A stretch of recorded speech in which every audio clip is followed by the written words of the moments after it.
This episode of To The Journey is brought to you by Audible.com, offering more than 180,000 titles for smartphone, tablet and desktop. To get a free audiobook of your choice and help Trek FM at the same time, visit audibletrial.com/trekfm. And also by Enterprise in Space, an international programme of the non-profit National Space Society. Find out how you can help science and education and become a virtual crew member aboard the NSS Enterprise Orbiter by visiting enterpriseinspace.org. And if you want to join in the conversation and share your thoughts on this episode, join the Babel Conference, our listeners group on Facebook. Just type Babel, that's B-A-B-E-L, into the Facebook search field. We look forward to seeing you there. This is Tim Russ, Lieutenant Commander Tuvok on Star Trek Voyager, and you're listening to Trek FM. I think it's safe to say that no one on this crew has been more obsessed with getting home than I have. But when I think about everything we've been through together, maybe it's not the destination that matters. Maybe it's the journey. And if that journey takes a little longer, so we can do something we all believe in, I can't think of any place I'd rather be, or any people I'd rather be with. To the journey. You're here. To the journey.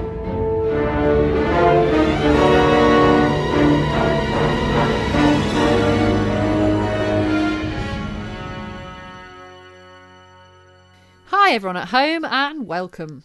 This is To The Journey. I'm your co-host, Kay Shaw, and with me as always is... Zachary Fruhling. Well, today on To The Journey, we're going to continue our very short series of secondary engineering characters. Well, I think it's going to be a series of 2, so it's not really a series, but you know. You mean, are we going to talk about Taurik's twin brother Vorik? We are, yes. I wanted to give the illusion of continuity there, that was all. It's an illusion. It is an illusion, yes. There's not generally any continuity in my thought patterns, really, to be honest. Just like in Voyager. Yeah. Yeah, it's fine. We'll have this and we'll pretend there's continuity, but then we'll have a magic reset button at the end of it. Well, Kay, before we get started talking about Vorik, I heard through the grapevine, or should I say the Chateau Picard grapevine, that Suzanne will be back with us again next week. Yay! I'm really excited to have her back. Yes, she's almost done with her stint in the nursery division of Starfleet Academy. She's actually going to be bringing her new offspring, Lieutenant Junior Grade Logan, to join us. And oddly enough, he outranks Harry Kim. He does already outrank Harry Kim, yes. That was fast. Yes. Fast, but not necessarily particularly surprising. Not surprising at all. Everyone outranks Harry. Harry's just sitting there going, even the baby's been promoted before me. But yes, we'll have Suzanne back next week with us, so that's really exciting. I've missed her.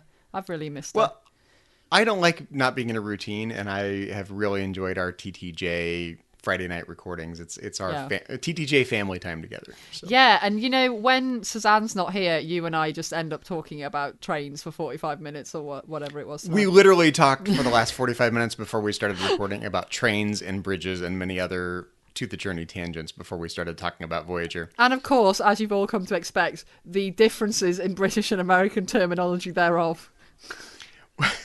Well, we keep discovering these things. It's like, this can't be news to someone knows about all of these things, and they're like, God, you guys, this is obvious. But we still find it interesting when we encounter our linguistic difference. How do we communicate at all? I don't know.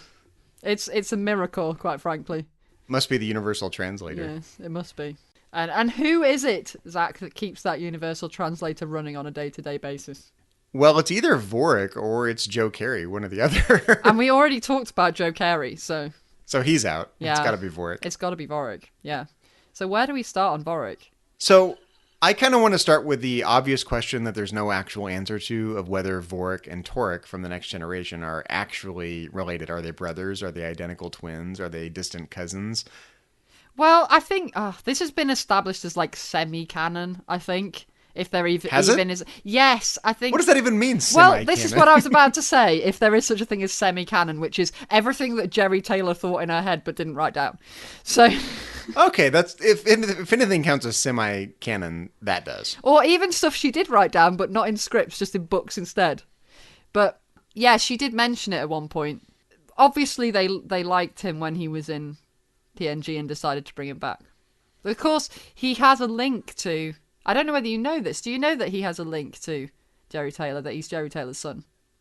The actor. I probably knew that at one point, and I am embarrassed that I don't know that in the moment right now. But no, I didn't actually recall that factoid. Yeah, so apparently there was a whole thing when he got the job in TNG, I think, about her not even mentioning that he was her son because she didn't want it to, like, make them give him the job. But he got it anyway. Yeah, that sounds familiar now. Yeah. Now that's ringing a bell. He's also the actor that played the newsboy in Time's Arrow in The Next Generation, if memory serves. He is, yes. And it was only when I had a quick look on Memory Alpha before recording this that I found out that he also played a Malon at one point. So I'm going to have to go back and try and find him. Really? Yeah. I didn't know. I didn't do my homework, clearly. But You didn't do your homework, Zach. I don't actually research these C-. podcasts. Who has time for that? Yeah. I shoot from the hip way too much, Okay, so which do you like better? Do you like Vorik's personality or Taurik's personality? Are you Team Vorik or Team Taurik? The thing is, right, I'm not sure whether they're that different. And Oh, I think they're really different, really. well, no, right, okay.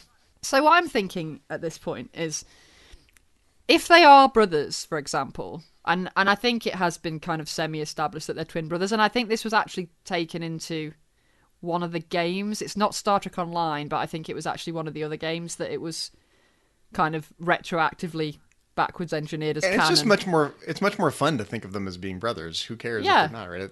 We can think of them that way. Yeah. It's more fun. Or maybe it's the same character, and when he was in TNG, they got his name wrong, but he's a Vulcan and he's too polite to say. Can you picture Vorik's walking around on the Enterprise D, and he's like, God, I wish they would just get my name right, but Yeah. I'm going to be a nice, polite Vulcan. I'm not going to lose my cool. Exactly. As Vorik would say, we have to keep our cool. Yes, we do have to keep our cool. He did say that, didn't he? I think so at some point. Yeah, that sounds like something he would say anyway.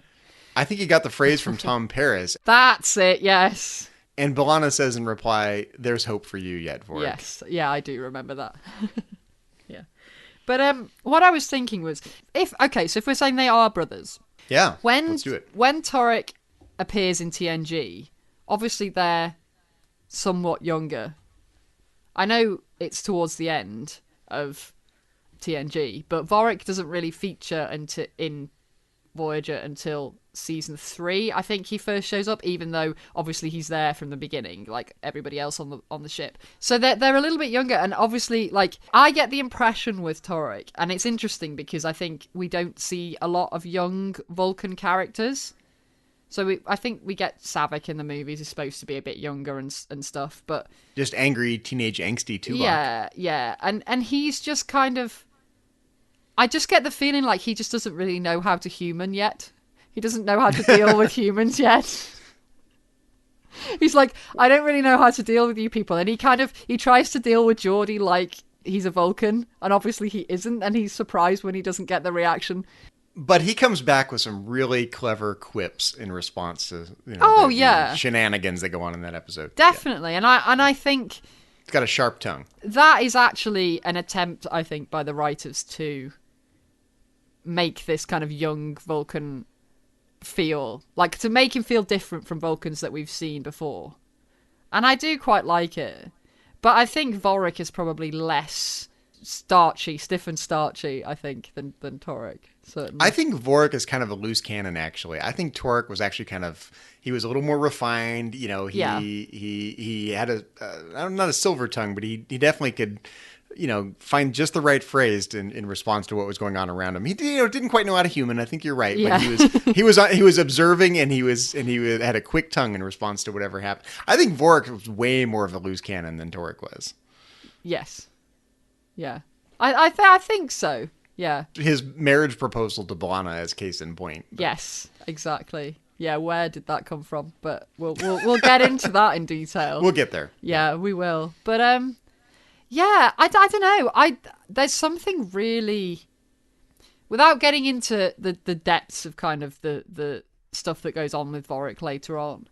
There's something really nice about him as a character. There's something very pleasing about him, because I think until we see maybe T'Pol in Enterprise, I think he looks very different to any other Vulcans that we've seen. And it's in a way where he's still very recognizably a Vulcan. I think what's interesting about him is that we're used to seeing Vulcans as being like the overachievers. They're the doctors, or they're the first officers, or they're the ambassadors, right? And you just get to see random low-level, engineering crew Vulcan, and I think that's fascinating. Grunt Vulcan. Yes, it's a Vulcan grunt. And what Vulcan would be okay with that? Don't Vulcans view themselves as being kind of overachievers and that part of their cultural identity? What goes on in a Vulcan's mind that makes him okay with being a low-ranking engineering officer with no real ambition from what we can tell? Well, I don't know. I don't know whether we get enough into his character to kind of see that, because if he is that young, obviously he hasn't actually got to the point where he's able to really progress yet. And there are other people before him, and obviously Vulcans are very much about respecting the chain of command and respecting the structure and the hierarchy and everything. So I'm not sure, ruthless ambition is something we'd see them display particularly. I mean, with Taurik, we see him, he's got ideas and he wants to put them forward.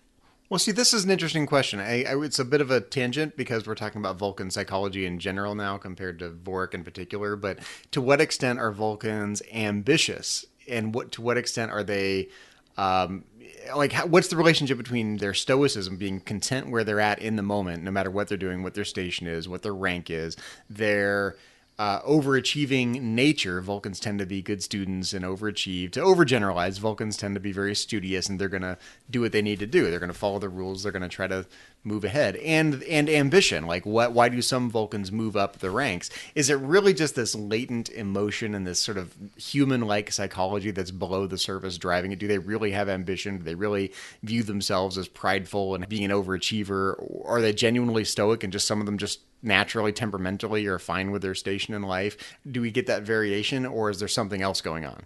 Well, I don't know. I mean, I kind of feel like Vorik is going to get there. I don't feel like that's where he's staying. I think Voyager's a weird special case of, as we've talked about previously. He's gonna have to punch Joe Carey in the nose for it, though. Yeah, I don't think that's going to happen. That's the only way he's getting promoted. Yeah, that is true. But yeah, I mean, Voyager aside, would we have expected to see Vorik have moved up the ranks after 7 years? Yes, I think I would have done. Well, like any officer, right? That doesn't tell you anything. Like, how high up the ranks would he go? Is he a potential captain someday, or is he a potential, At this point, lieutenant? I'm like, read the goddamn books, Zachary, because I don't want to spoil them for you, but, Oh, man, you're throwing the books back in my face? I am throwing the books back in your face again. Sorry. Read the books! Read the books! I need a starting point. Do you want me to tell you where he ends up in the books? Because I don't think it's that much of a spoiler. Well, I'm not going to get that far. He does end up being a chief engineer. Okay, well, that's helpful. Okay, so we get Chief Engineer Vorik in the books, at least. And on which ship? What is it? On Voyager? Yes, on Voyager. Where's B'Elanna? Oh, read the books, Zach. Seriously, this is like a million spoilers. I just want you to give me the Cliff Notes version, the K Notes. B'Elanna is elsewhere. Okay. Nice and precise. Possibly on another ship, possibly in a similar region of space, or possibly not. There you go. That was very unspoilery, wasn't it? So it turns out that Vorik is not as much of a loose cannon as we thought, and he does become chief engineer on Voyager, no less, someday. Yeah. So he had potential, clearly. Yeah. Yeah, he does. And I think it's just the situation, Delta Quadrant. Everybody's pretty much stuck where they are after the initial, well, we've got to promote some people because some people died. I do think of Vorik, he tries to make the most of it. Yeah. Like all the Voyager crew do. To circle back round to your original question, which was about, are Vulcans ambitious or is it, something else? I don't know whether it's ambition in the same way as you'd recognise it in a human, because I think ambition there's emotion attached to it. I don't think ambition in and of itself is an emotion, but it definitely has an emotional component to it. So I think it's probably different. I think it's just a case of they end up being the best at whatever they decide to do because they're so disciplined. I think whatever they decide, that's the thing I'm going to do. They just end up rising to the top of it because they're just so fixated on what they're doing, and they're so mentally disciplined that they just end up being the best at it because they're not distracted and they're not kind of led off by doing other things. They just do it. They focus and they put in the work. Yeah, that's what you're saying. Exactly. Yeah, they're dedicated, and that's just a part of who they are. So I think it's just natural that they end up being the best at whatever it is they decide to do. And I think we just see that everywhere. I mean, I don't think we ever see any particularly underachieving Vulcans. Well, I was kind of trying to steer Vorik in that direction. Is he one of these like just sliding by? He's not. He's good at his job, but he's not ambitious. He's not gonna. It doesn't sound like that's how you view Vorik. I view Vorik as just kind of happy where he's at, and he doesn't. I don't see much in Voyager in the show itself that leads me to think otherwise. But well, I mean, I think that's probably because at that point he realizes that there's not any chance of progression for him in the current environment, and because he doesn't have kind of emotions of frustration or anything like that of that situation. I think he just makes of the situation what it is, same as Tuvok does. The only hope he's got for a happy life is finding some half Klingon, half human woman to marry. Yeah. Well, I mean, he even says at one point, he says, I wouldn't have chosen to explore the Delta Quadrant, but actually, now but while we're here, now that I'm here, it's pretty intriguing. So okay, now it sounds like all of us, we could learn a lot from Vorik, right? Well, I didn't mean to go this direction in life, but while we're here, might as well make the most of it. I mean, that's a good lesson to learn. Yeah, I think that is absolutely a brilliant lesson, and I think a lot of people could stand to learn some of that. I think there's a lot about, I don't know whether it's specific to Vorik or whether it's Vulcans in general. I think it's Vulcans in general. I think Vulcans are very much like the ancient Stoics of our old Earth, Greek and Roman Stoics, just kind of being content where you're at rather than striving for things that will never come to be. Yeah. I think that's very much a part of the Vulcan worldview. Absolutely, yeah. And, Vorik really does he certainly epitomizes it in that situation. I think there's something more about him, though, I think, than about other Vulcans that we see. I think there's just something more. I don't know whether it's like the youth and whether that's how he's developed the character and how they've tried to put that across, that he's not. Obviously, Tuvok is a lot older and we see a lot more kind of steadiness from him, and he's very level, and there's not this kind of, like you were saying before, that he's a bit of a loose cannon in places. Well, insofar as Vulcans are generally stoic, I think that's true. I think they err on the side of being depressive stoics. They're not particularly fun to be around. Whereas I think Vorik does have this youthful enthusiasm. He's like, well, I'm stuck on Voyager. I can't do anything about it. So we might as well go exploring, and in parentheses, and I might even have a little fun doing it. Yeah. Maybe. I mean, that's there, isn't it, in air quotes at the end, like unspoken. Yeah, he wouldn't say that, but I think there is some youthful enthusiasm bleeding through. So I don't think, and I think here on Earth, we have here in the real world, Stoics are accused of being no fun. Like, you're stoic, you're stern, you're not particularly emotive. But Stoics were actually fairly cheerful in accepting their circumstances, the Stoics of old Earth. Yeah. I think of Vorik as like that. They're stoic and they're kind of cheerful about their circumstances. Yeah.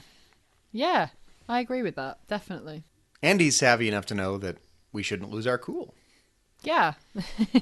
As Tom would say. Picking up on what you're driving at there, I think the word cheerful, I think, is kind of an interesting word. I think I might attach that slightly more to Vorik than I would to other Vulcans. I think there is a sort of it's not emotional, but there's just more of a, he's amicable in a way that maybe not cheerful, but he's amicable. Yeah. It's like if he said fascinating, I would believe it more than if Spock says it. Like, Spock says it and it's so deadpan, it's like fascinating, and it's like, really? Is that really what you're thinking? okay, Leonard Nimoy had the straight man routine down. Yeah. Right? He could emote with his eyebrows and whatnot, but generally he played a stiff Vulcan guy. And Tim Russ does the same thing in his portrayal of Tuvok. Generally, it's stiff upper lip, rigid back, and he'll emote with his facial expressions, and he'll be more subtle than that. But the posture is very rigid. But that's not how Alexander Enberg plays Vorik, right? He plays him a bit more casually, in the body language and the posture, in the slightly amicable responses to the queries that he's given. He's more of a casual Vulcan. Yeah, he's definitely looser. I agree. Like, he doesn't look like he's got a sort of rod up his back in quite the same way. Oh, you can say it, Kay. Come on. Rod up his backside. There you go. I'm going against my own thing now of where I rant about people having rants about Vulcans being too boring, but anyway. Well, Vulcans, they're way more interesting than they're perceived because they do all of this subtle emotion and the subtext that goes on, and it's way more complicated than the surface reading of anything you get with Vulcans. But I do think Vorik is... I don't think he's the deepest character. I don't think he's as thoughtful necessarily as Spock or Tuvok. He doesn't have the experience. No. He's not as older and wiser. He is youthful.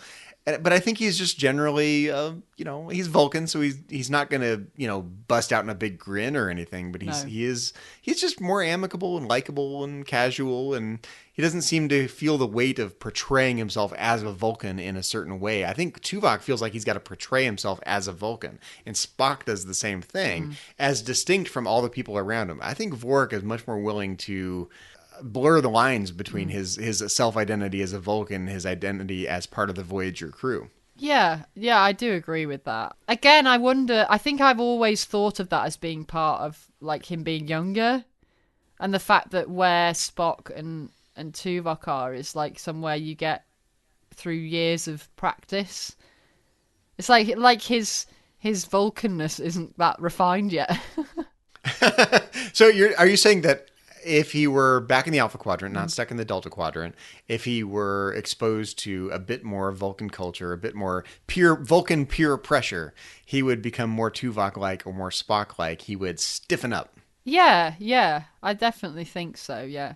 The thing I do find really interesting, actually, is that I know we don't see much of this or enough of this to kind of get a proper impression, but the impression I've always got of him and Tuvok is like, I don't know, I always kind of thought that Tuvok would be like more of a mentor to him, but he's not really. He's almost kind of like, oh, it's nothing to do with me. It's like he does his own thing. Do you know what I mean? And I'm like, that's not how I always saw Vulcans. I always saw that more as kind of like I always figured they'd get together in like meditation club or something. Well, they do band together. Like they have their own nightclubs in San Francisco. Yeah. Sausalito, maybe. Was it Sausalito or San Francisco? I can't remember. I can't remember. Yeah. So, okay, that's a great question. Why aren't they best buds? I mean, there's an age difference. Like, there's a generational difference between, maybe a couple of generations difference between Tuvok and Vorik. But why doesn't Tuvok take it upon himself to mentor Vorik? And what does that say about Tuvok? What does that say about Vorik? What does it say about Vulcans in general? Is this a vast overgeneralization to think that Vulcans would band together just because they're all part of the same species? They all have pointed ears, that they're all going to like hanging out together? I don't think that's how I mean it exactly. I think it's more a case of Vulcans are working their way towards this kind of... Colon-R. Well, yeah, exactly. They're working themselves towards this kind of perfection almost, to coin a Borg phrase, but they're working towards this kind of ultimate level of emotional control where they're absolutely 100% control of themselves all of the time. And obviously, if we're using the youth metaphor, Vorik's not there yet. So I find it interesting that there's not more of a kind of Tuvok supporting him in that growth, because obviously that's something they learn from other Vulcans, and he hasn't got any other Vulcans there to learn that from, like he would his parents or some other mentor or whatever if he was back home on Vulcan. So it seems strange to me, especially given the fact that Vorik might be similar age to Tuvok's own children, that's not a natural thing that happens. Not that they would automatically do it because they have pointy ears. But So now I'm kind of envisioning a situation where Tuvok files the paperwork to legally adopt Vorik. I think he's old enough to not be adopted.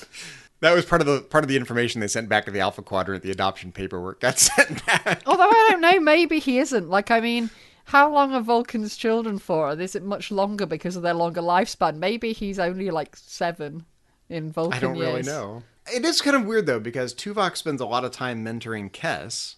Yeah, exactly. So why doesn't he spend at least that much time mentoring a fellow Vulcan who really has the same worldview and needs the guidance? Well, yeah, and I mean, especially given the fact that Vorik kind of comes on the scene and we start singing the show around the sort of time that Kes starts to leave it, that would almost feel like a natural change for Tuvok to kind of latch onto him somewhat. It can't be as simple as they just don't like each other, right? That could be that simple. Vulcans don't like each other sometimes, right? Do Vulcans infight amongst one another? I presume they do, like any sentient species would. Well, I mean, I don't know whether they can not like each other because they don't have enough emotion to care, do they? They just don't care. I don't know. I really honestly Can you don't picture know. like Tuvok and Vorik on opposite sides of engineering, and Tuvok's like jerk, and Vorik's like, Targ. I think a Saylat would probably work better. Since Jerk, it's Saylat. There you go. Tuvok's a jerk, man. Yeah, I don't know. I really don't ever see them getting that animated. Tuvok's a jerk. I learned that phrase from Tom.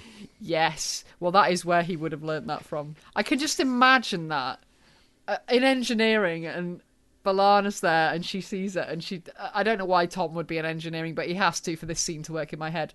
He's just kind of leaning against the console. He's inviting B'Elanna to a picnic. Yeah, and B'Elanna just kind of scowls at him when Vorik says that.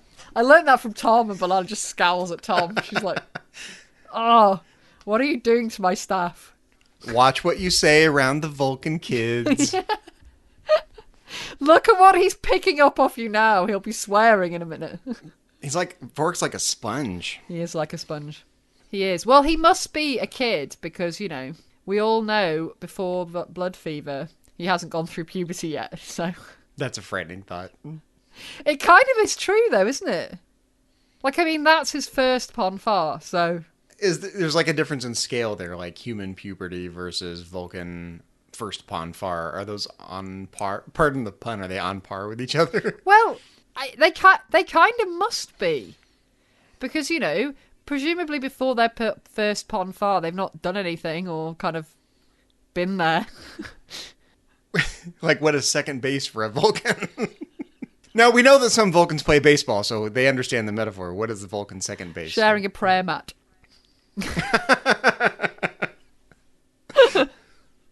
It probably is, actually. That would work. But yeah, seriously, like, that's how I equate it in my head. That's like, oh, Vorik's a man now. Like, hey, Vorik, you're going to have to start wearing deodorant, dude. Yeah. And shaving. I love this, like, alternate reality scenario we're describing where older Tuvok mentors younger Vorik. Like, he's got to do all this, like, he's got to give him the talk, and he's got to teach him how to shave, right? Well, can't you picture, like, Tuvok and Vorik in front of their mirrors inside Tuvok's quarters, and they're like, okay, up and down, not sideways, Vorik. But yeah, I mean, obviously that's not what happens, because it really amuses me, actually, in Blood Fever, and we're slightly jumping ahead, because we haven't talked about, like, how it all sort of progresses through the episode, but... There's the bit where Vorik's just like, this is really private and I don't want to talk about it and I'm just going to go in my quarters and deal with it on my own and meditate. And the Doctor's like, not really happy about it. He wants to be like treating him and all this kind of thing. And then the Doctor goes to Tuvok and he's like, so what's with this Pon Farr thing? Blah, blah, blah. What's going on with Vorik? And Tuvok's like, he doesn't say it in these words, but he basically says, I don't know why you're coming to me about this. I'm not going to talk to you about it. It's nothing to do with me. It's all to do with him. Blah, blah, blah, blah, blah. The end. Goodbye. So he's not going to teach me how to shave, obviously. What happens in the shaving talk stays in the shaving talk. If indeed there is one.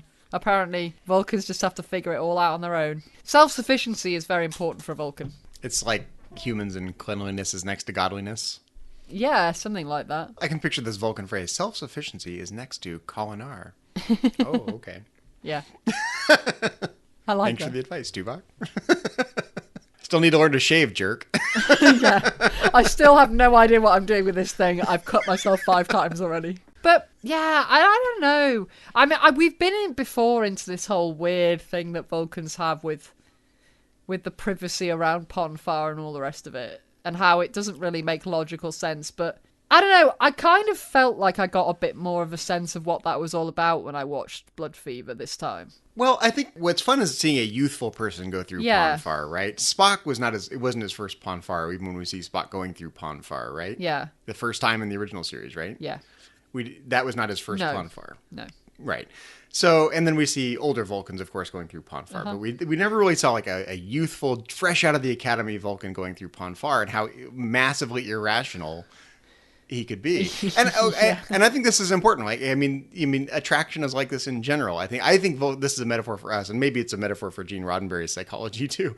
but I think, being attracted to someone is inherently an irrational thing. Like the fire in your Vulcan loins is, on fire. So, and that's an irrational kind of thing. Whenever you're attracted to anyone, I just think it's a great metaphor for attraction in general and how anti-rational that can be. It's a metaphor for us. Yeah. I think when we look at all the other races in Star Trek presented as aspects of humanity, which is what I know that the writers were trying to do a lot of the time, I think that is a great thing to point out, that, you totally lose it. It's irrational, and there's nothing that you can't be logical about it, you can't be methodical about it, you can't apply any kind of your normal way of thinking to it. It just is. Yeah, like Vorik trying to explain to B'Elanna why she would be a perfect wife for him is the most ridiculous scene I have ever seen. It's pretty funny. It's ridiculous because it's not rational, and turns out he's just a horny Vulcan. And he's trying to rationalize it. And, humans can be like that too. We try to rationalize the heck out of things. Yeah, yeah, definitely. I just feel like Pon Farr doesn't make sense, but it does make perfect sense at the same time. It makes no sense that they're so kind of private about it, but then equally speaking, they prize control so much and it's a complete loss of control, so I can understand it from that. I don't think it's a prudishness about sex. I think that's the bit that people get wrong. No, I think it's an out of control thing. They're ashamed of their behavior, I think. Yeah. I don't think it's the we're talking about sex and we're uncomfortable part bit. No, that's the problem. And I think that's where it's sometimes, because obviously, that's what the doctor says to him, why are you so incapable of talking about sex? It's just a biological function and it's just a logical thing, and it's not that. It's the loss of control that they're ashamed of, essentially. And I think also as well, because when they're going through Pon Farr, because all of their emotions are suddenly so close to the surface, any sense of like shame or embarrassment or anything like that is going to be amplified, just like all of the other emotions that they're going through. Yeah, but at the end of the day, can't they just say, look, I was on Pon Farr, cut me some slack? See, I get that, but equally speaking, I don't think Pon Farr should be a free pass for them to get away with absolutely anything. It kind of is, though, right? They're always like, he's on Pon Farr, and, the next day he's back to normal and everything's fine, right? Yeah. He gets a total free pass. Well, yeah, I know, but they can't get away with anything at all. They shouldn't be allowed to get away with anything at all. They get a lot of leeway. They get a lot of slack, yeah. Yeah, I mean, the way that he behaves towards B'Elanna is kind of... He gets a bit creepy there. Well, he gets punched too, just like Joe Carey, so... He does. B'Elanna makes a habit of punching her staff. It's team building. It's like Trust Falls. It is team building. Maybe it's like some kind of exciting club. Yeah, I've been punched by B'Elanna club. I've been punched by B'Elanna, and I'm obviously now in the inner circle for engineering. It sounds like some weird, messed up version of the Mile High Club or something. It's pretty ritualistic, yeah. Well, I mean, punching is pretty ritualistic for Klingons, so just like most forms of violence. But yeah, I mean, they're so funny, aren't they, with the whole Pon Farr thing? They really are. Well, it's interesting because sometimes there's some inconsistency inside Star Trek about how Pon Farr is treated. Like for Spock, it's like something hush hush, no humans know about. It's very like it's a total secretive thing. And then other times it's like everyone knows about it, but we're all ashamed about it. And other times it's like, oh, we just can't talk about sex. Like, it sometimes goes that direction too. Yeah. So like, is it a different time period thing? Like, back in the original series days, so. They genuinely didn't know about Pon Farr, and now we do, and now Vulcans are like massively ashamed, their secret's out. Yeah, I think so. I think once, because obviously like Spock is the first Vulcan serving in Starfleet, isn't he? So once they've got a multitude of Vulcans serving in Starfleet, I think it just has to inevitably become a thing that people know about. Kirk takes great pains to try to keep it off the record, right? Yeah. He assures Spock he's not going to talk about it. He's got to kind of gently bring Dr. McCoy into his confidence. It's not part of the official record. Yeah, and I mean, I don't think it's as a result of what happens with Spock is the reason why it then becomes generally known about. I think that's as later on we get more Vulcans in Starfleet, and obviously Starfleet doctors have to be aware of it and so on. Well, they start putting 2 and 2 together. It's like, wait a minute, every 7 years, what is going on here? These Either Vulcans that are crazy. or, you know, Vulcans are only assigned to missions that are 6 years. 11 months, 3 weeks, 6 days, and 23.5 hours maximum. No 7-year missions for Vulcans. No. It's part of Starfleet regulations. Yeah. Exactly. And then they just like, right, 3 weeks of leave for you now. Off you go. I wonder how, like, precisely they can time it. Is it like down to the day? Yeah. It's a good question, like, because why is it 7 years exactly, right? Those are human Earth years, right? What is the Vulcan equivalent? Every Vulcan, what? Pon Farr happens. Yeah, it's probably 7 years is probably the closest to something human. Do you think it's like one giant metaphor for the human 7-year itch? Maybe. Probably. Makes sense. I mean, I'm serious. Like, okay, Pon Farr happens every 7 years. It's like, when did the phrase 7-year itch come into common parlance? Probably before that. Because do they actually Interesting. mention the 7-year thing in the original series? I'm almost certain they do, do. but I wouldn't stake my life on it. I wasn't quite. I wasn't 100% sure about whether that was that or whether that had been cut in later. Whether they decided conveniently later that was, you know, oh look, Star Trek shows are 7 seasons long. No, I think that's the thing. It's like, why does it happen so all of a sudden and so irrationally? It's because every so often this is a biological thing that just happens, and that's the only way to explain why it happens so suddenly with such an onset. Yeah, and it's a roundabout so long. Well, I mean, I understand it with Vorik because obviously, like, the first one is less predictable when it's going to be because you don't have a frame of reference, and it's probably going to be different for everyone like it is with humans. That's a very interesting question. Like, is there like a common start date for Pon Farr, or is there some It's variation? between the ages of this and this. Maybe Vorik is a late bloomer. There are outliers, obviously. If that's his first Pon Farr, he must be pretty young. Well, he went through the academy, so he's at least got he's at least between 18 and 21 or 22 or something. Well, I don't know. Maybe not.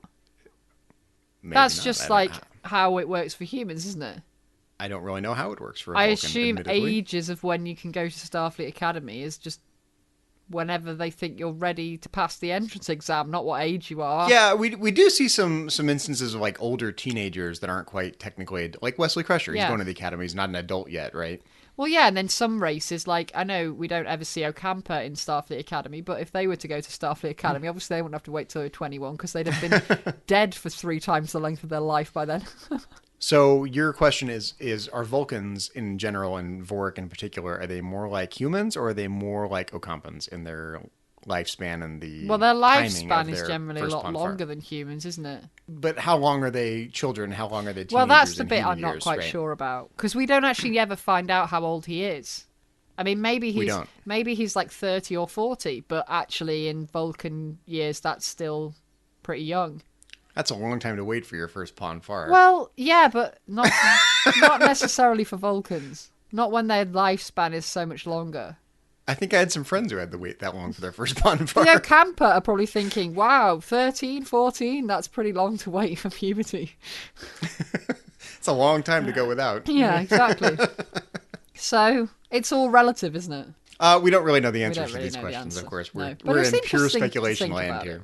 I do think it's interesting to think of Pon Farr as a metaphor for humans, though, Yeah. because I think, we humans are not as rational as we like to think we are in our progressive, modernist, post-Enlightenment society. We still have this biological undercurrent, and the Vulcans symbolize that to a great degree in Star Trek, I think. Yeah. Yeah, I agree with that. Vorik gets pretty crazy there, doesn't he?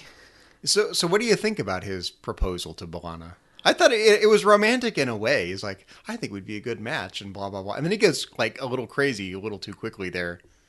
She has to punch him, but... Yeah, I mean, in a really weird Vulcan way, it was kind of adorable. Well, she says she's flattered, and then she's like, but my answer is still no. Yeah. And then he starts getting really mad, but... Well, I love that he has to kind of rationalize it, because humans do this, right? It's like, oh, I think we'd be a good match, because blah, blah, blah, blah, blah. We rationalize this massively irrational attraction. Yeah. We do that all the time.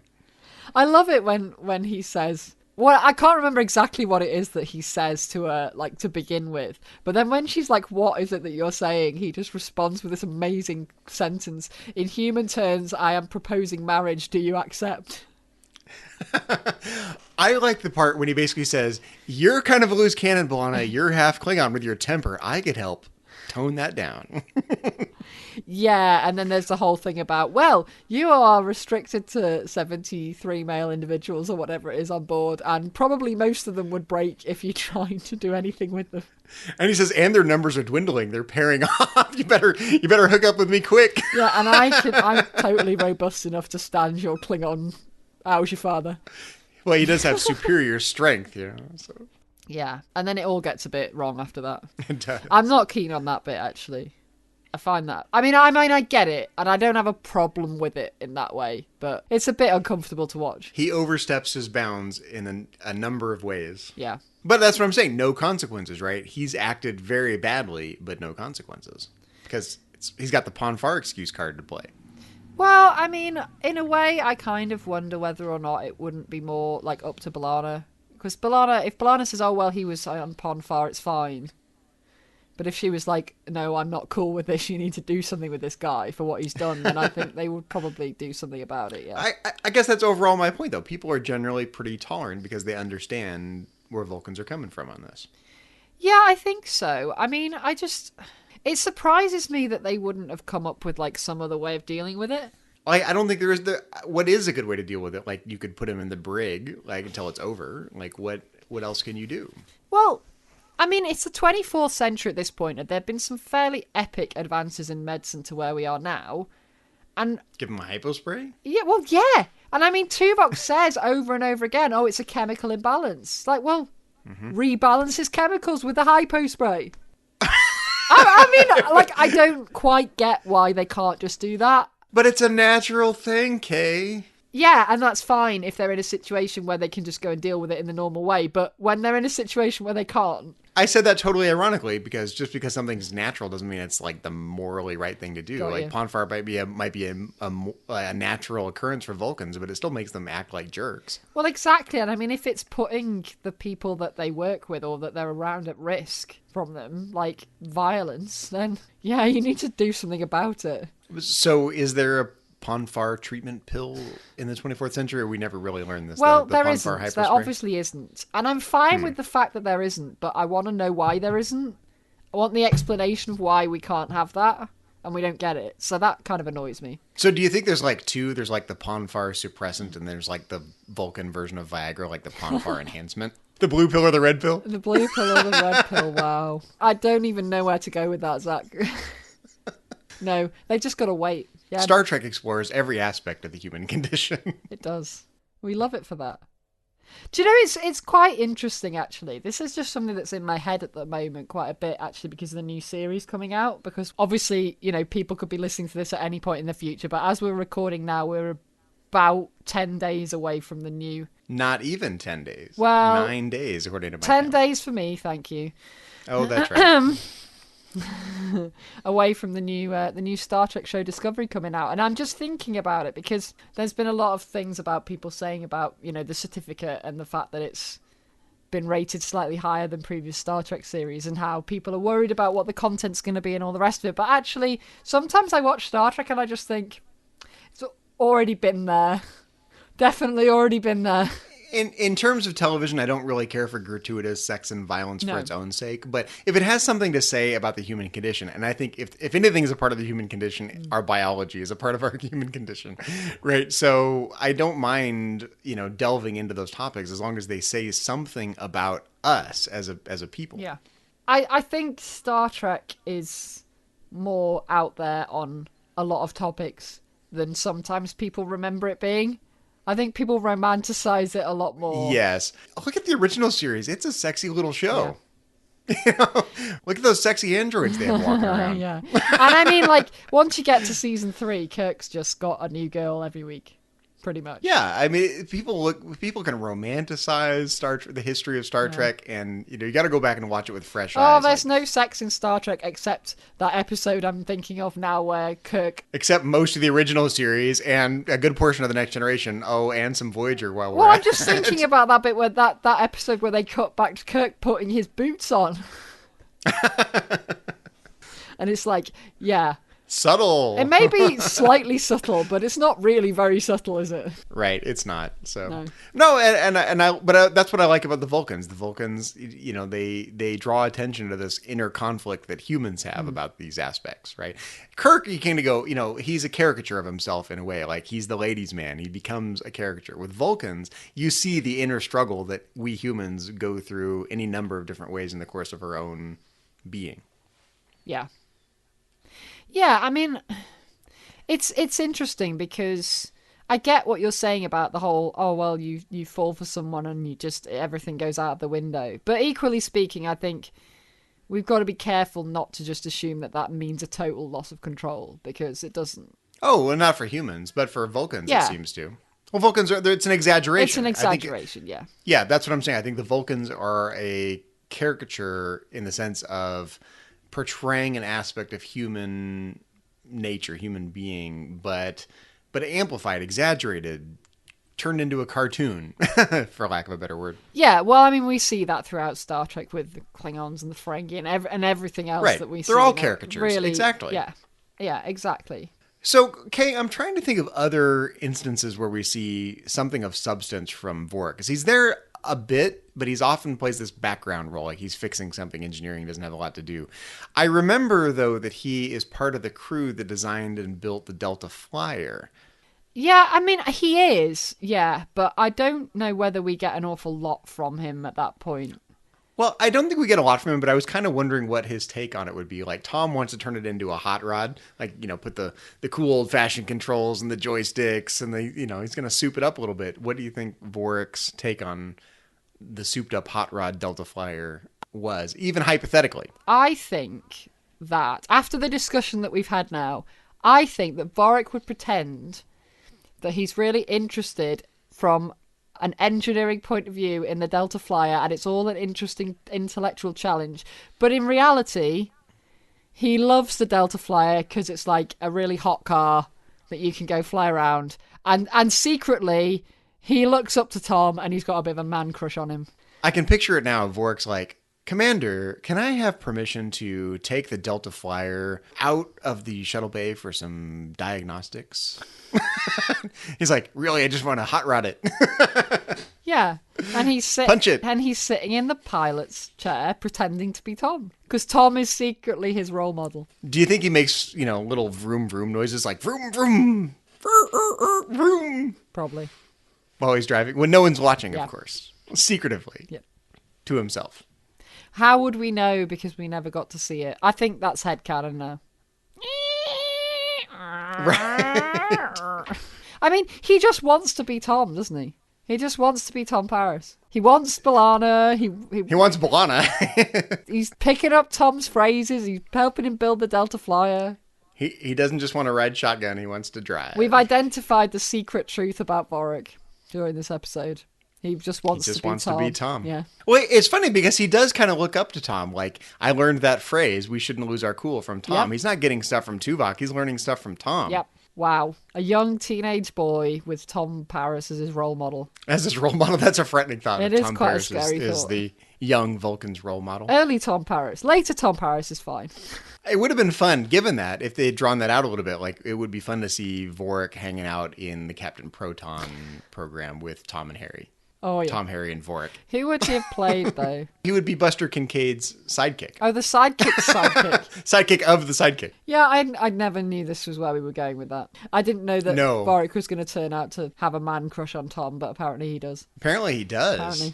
So that's the thing about thinking about Vorik. He doesn't actually appear all that much. And when he does, he gets blood fever, and that's a great Vorik episode. We get a couple of little scenes, and then we have a lot of Vorik in the background fixing stuff. But we don't get that much of Vorik. It's really the blood fever show. Yeah, I mean, that is his main thing where he appears, and that's where we get... There's There's that instance in the episode Alter Ego when he reserves a table for B'Elanna in Yeah, well, Neelix's that's resort before program. Blood Fever. Yeah, but it shows that he's got a crush on her big time, right? He's reserved a table for her. Yeah, I mean, I think that's what they were doing there. I think that was setting up for the later episode. That they were sort of casting that little seed there. And it's nice that they did that, because it's only a few episodes beforehand. It's 1 or 2 episodes beforehand, I think. Oh, yeah. Yeah. But that is quite nice. And I mean, we do get a few other little references, you know. I mean, like in Counterpoint, obviously we have the whole thing with the telepaths hiding in the transporter beam, and obviously Vorik's involved in that. But we don't get much that's unique to Vorik in that, though, right? It's just he's no, one of not many really. But I telepaths, mean, right? it's nice that when they do that, obviously he comes up again, and we get the little reference and stuff. I actually think it's cute that Vorik reserved the table for B'Elanna, because either he's sucking up to his boss, or he's just trying to be nice, or he's got a crush on her. Probably all three. By the sea with a sea view, very nice. Yes. Very nice. I like what he did. He there. remembered that she said at some point in the past that she liked the view. He's definitely And crushing. he remembered. on her He's at that point. he's very thoughtful. He remembers all the details. Yeah, I think he's been crushing on her for a while. I don't know when that started, but You don't think of Vulcans as being romantics, but you know, Vorik is pushing the limit here on Vulcan romanticism. well, I mean, we said, you know, he hasn't figured out how to human yet, but I think that was more towards Taurik than Vorik, but because Vorik's clearly figured out how to human. We don't really see Vulcans being romantic, either with each other or during Pon Farr, right? They go from totally cold to, you know, all the thrusters are burning and not a lot of in I between. don't know. That whole finger thing's quite romantic. You know, when they get the 2 fingers and they... Oh, yeah, that's true. Okay. But that's not like romance, like whining and dining romance. That's more like, you know, seductive romance. Yeah. I don't know. What is that? It's not whining It's like and dining. a Bond thing, isn't it? The ritual of whining and dining and reserving tables and ordering the wine. And, you know, that's Vorik is going the whining I and mean, dining they mate direction. for life. You can't get much more romantic than that. Well, that's true. But it's logical. What would a Vulcan date look like? That is a great That question. is a question I feel we need to answer. I do feel like even on Voyager, it would be let's go to the holodeck, because what else is there to do on Voyager? Well, yeah, but what would they do on the holodeck? No. Let's assume we're not stuck on Voyager. Okay. Like, okay, we're on a starbase, or we're on Earth, or on Vulcan. Let's say we're on Vulcan. What Okay. would Vulcans do on a date on Vulcan, no holodeck? There's a very obvious answer that I don't want to give. Meditate. Let's go meditate together. That's Ooh, baby. romantic. There's candles.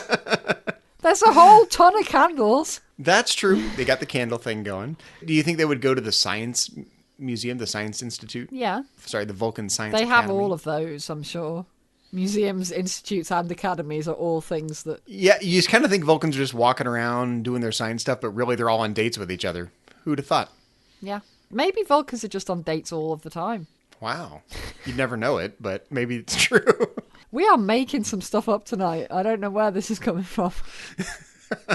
It's been a long week. I think we're all It in the has been a mood. long week. Yeah. No, it has. I think it's, you know, this is my chance to blow off some steam in true Vulcan fashion. So I have verbal Pon Farr. Is that what you're telling Purple me? Pon Farr. What does that even mean? I don't know. Just blowing off some steam. Well, as always, it's been an awful lot of fun talking apparently some complete nonsense about Vorik tonight. Apparently. Yeah. But that is not the only thing that we've been talking about here on the network. So here's a quick look at some of the other things you may have missed elsewhere on Trek FM. Previously on Trek.fm, The Edge, a Star Trek Discovery podcast. I think there's a better chance of what happens in the comics reflecting the television show as opposed to like the first TNG comic that had like the 2 bickering husband and wives that worked on the bridge, the Bickleys or whatever, and they ran around in capes for some reason, and it's just like they had these That's really canon like, in my head. Yeah, that's you're right. To the journey!